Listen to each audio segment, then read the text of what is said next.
Hello friends, welcome back the student life academy. दोस्तों, मेरे द्वारा जो भारत का भूगोल पढ़ाया जा रहा है उसी के अंतर्गत हम अपना नेक्स्ट टॉपिक लेकर आए हैं, जो कि पूर्वोत्तर के भारत की पहाड़ियों के बारे में है। ठीक है, सबसे पहले हमने जो क्लासें की थी उसके बारे में थोड़ी सी इन्फॉर्मेशन ले लेते हैं, क्योंकि आपको सीक्वेंस वाइज चल जाएगा पता है कि हम किस तरीके से क्लासें कर रहे हैं। ठीक है, हमने सबसे पहले जो चैप्टर था हमारा भारत का प्राकृतिक विभाजन था। हमारा जो चैप्टर था क्या था? भारत का प्राकृतिक विभाजन था। उसके अंतर्गत हमने सबसे पहले भारत को 4 भागों में बांट रखा था। ठीक है, किस तरीके से बांटा था?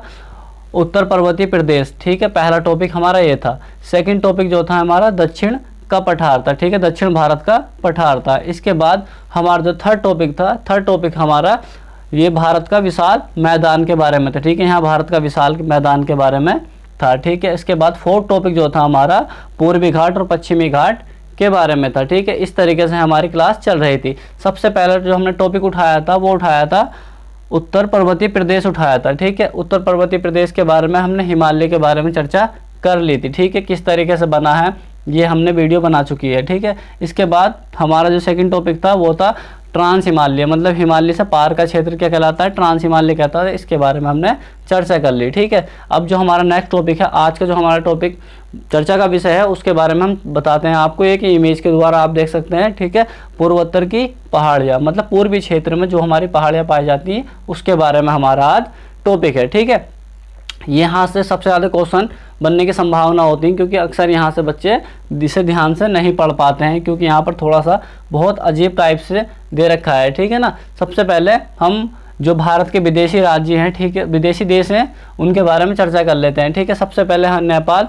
ठीक है, इसकी जो सीमा लगती है वो कितनी लगती है? 1751 किलोमीटर लगती है। 1751 किलोमीटर। ठीक है, नेपाल की सीमा लगती है। और कितने राज्यों से लगती है?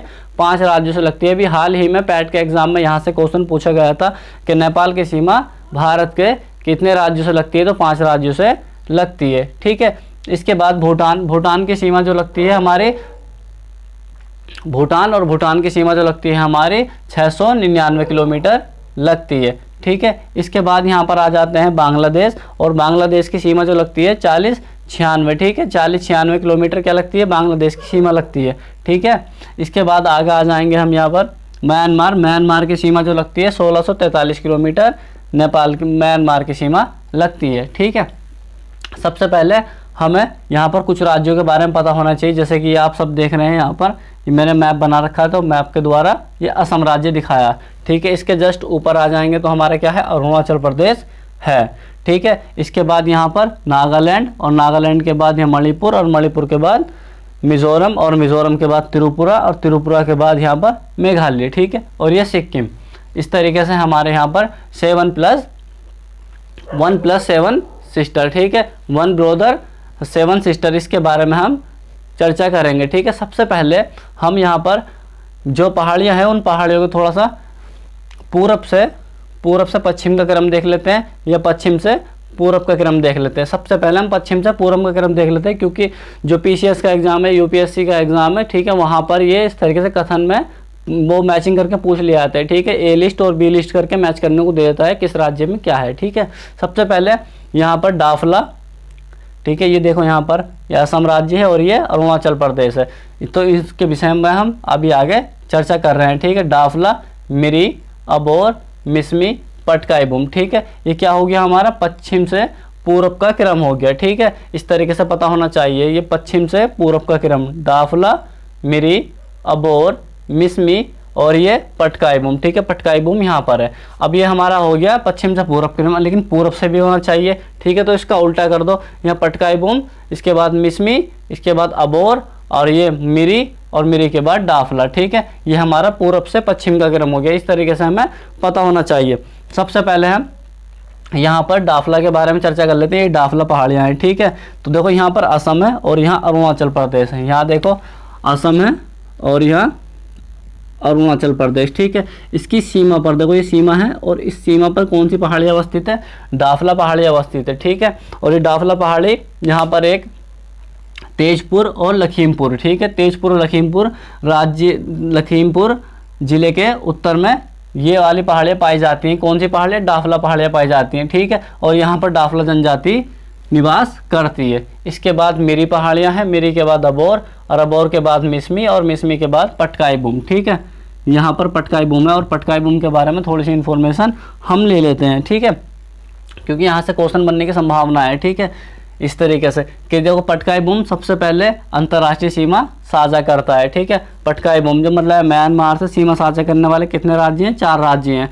सबसे पहले हमारा अरुणाचल प्रदेश, इसके बाद नागालैंड, और तीसरा जो है मणिपुर, और फोर्थ जो है हमारा मिजोरम। ठीक है, नागालैंड से म्यांमार से कितने राज्य सीमा साझा करते हैं? हमारे 4 राज्य सीमा साझा करते हैं। और कितने किलोमीटर?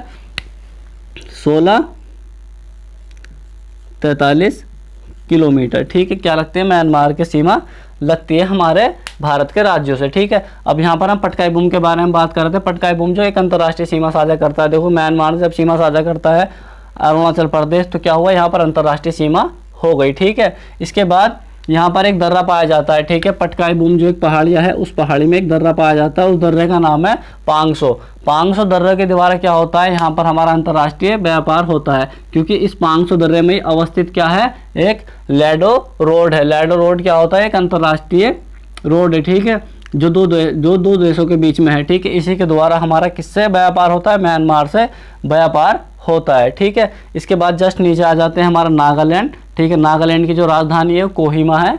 ठीक है, और यहाँ पर क्या है? ये भी एक सीमा पर अवस्थित है। ठीक है, यहाँ पर देखो म्यांमार है, और म्यांमार की सीमा पर क्या अवस्थित है? और नागालैंड की, इन दोनों की सीमाओं पर अवस्थित कौन से पहाड़ियाँ हैं? नागा पहाड़ियाँ है। ठीक है, यहाँ पर नागा जनजाति निवास करती है। और यहाँ पर ही देखो, यहाँ मैंने बनाई है, यहाँ पर क्या है? लोकटक झील है। ठीक है, अभी हाल ही के एग्जाम में पूछी गई थी कि लोकटक झील किस राज्य में अवस्थित है, ये किन पहाड़ियों पर अवस्थित है। ठीक है, तो नागा पहाड़ियों पर अवस्थित है, और किस राज्य में? नागालैंड में अवस्थित है। इसके बाद मणिपुर पहाड़ियाँ। ठीक है, मणिपुर में मणिपुर पहाड़ियाँ। ठीक है, मिजोरम में मिजोरम पहाड़ियाँ। ठीक है, या मिजो पहाड़ियाँ। इस तरीके से त्रिपुरा, और त्रिपुरा में कौन सी पहाड़ियाँ हैं? त्रिपुरी पहाड़ियाँ हैं। ठीक है, यहाँ पर त्रिपुरी जनजाति निवास करती है। इसके जस्ट ऊपर आ जाओ, ये हो गया असम। ठीक है, यहाँ पर इस तरीके से मैंने बना रखा है, ये क्या है? असम है। ठीक है, असम में 2 पहाड़ियाँ हैं। और कौन कौन सी पहाड़ियाँ? एक तो बरेल पहाड़ियाँ हैं, और दूसरी मिकीर पहाड़ियाँ हैं। ठीक है, बरेल पहाड़ियाँ की एक विशेषता है कि ये आर्किन क्रम की चट्टानों के द्वारा बनी हुई है। ठीक है, ये आर्किन क्रम की चट्टानों के द्वारा बनी हुई हैं। जब हम चट्टानें पढ़ाएंगे तो उसमें बता देंगे कि आर्किन क्रम की चट्टानें क्या होती हैं। ठीक है, यहाँ पर आर्किन क्रम की चट्टानें कौन सी है? बरेल पहाड़ी। अगर पूछ ले जाए कि आर्किन क्रम की चट्टानें किस राज्य में अवस्थित है, तो हमारी ये बरेल पहाड़ियाँ के नाम से जानी जाती है, और ये असम राज्य में अवस्थित है। इसके बाद यहाँ पर मिकिर पहाड़ियाँ। मिकिर पहाड़ी की एक खास बात होती है, यहाँ पर एक जनजाति निवास करती है। ठीक है, उन जनजाति के द्वारा क्या की जाती है? यहाँ पर झूम खेती की जाती है। झूम खेती का मतलब ये होता है कि एक क्षेत्र है, उस क्षेत्र को काट कर, ठीक है, खेती करी जाती है। पेड़ पौधों को काट कर वहाँ पर सफाई करके खेती की जाती है। लेकिन जब वो जाते हैं वहाँ से, तो सब चीज़ों को आग लगाकर चले जाते हैं और दूसरी जगह पर खेती करना प्रारंभ कर देते हैं। तो ये क्या कहलाती है? हमारी झूम खेती कहलाती है। इसके बाद जस्ट नीचे आ जाएंगे मेघालय।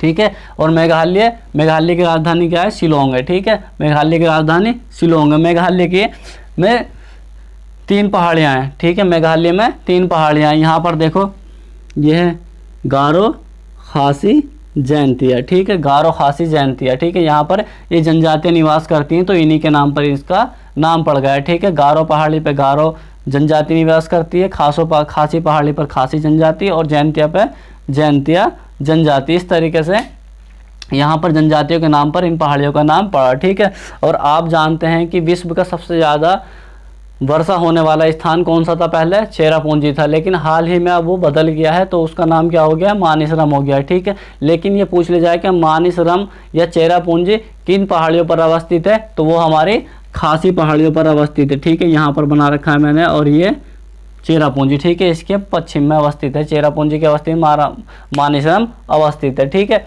इस तरीके से हमारा टॉपिक जो हो गया कंप्लीट हो गया। एक बार मैं फिर से रिपीट कर देता हूँ कि डाफला, मिरी, अबोर, मिसमी और ये पटकाई बूम, ये पश्चिम से पूर्व का क्रम है। ठीक है, इस तरीके से नागालैंड में नागा पहाड़ियाँ। ठीक है, मणिपुर में मणिपुर पहाड़ियाँ। ठीक है, मिजोरम में मिजोरम पहाड़ियाँ, मिजो पहाड़ियाँ। इसके बाद त्रिपुरा में त्रिपुरा पहाड़ियाँ, यहाँ पर त्रिपुरी जनजाति निवास करती है। इसके बाद असम में बरेल पहाड़ियाँ, जो कि आर्किन क्रम की चट्टानें हैं।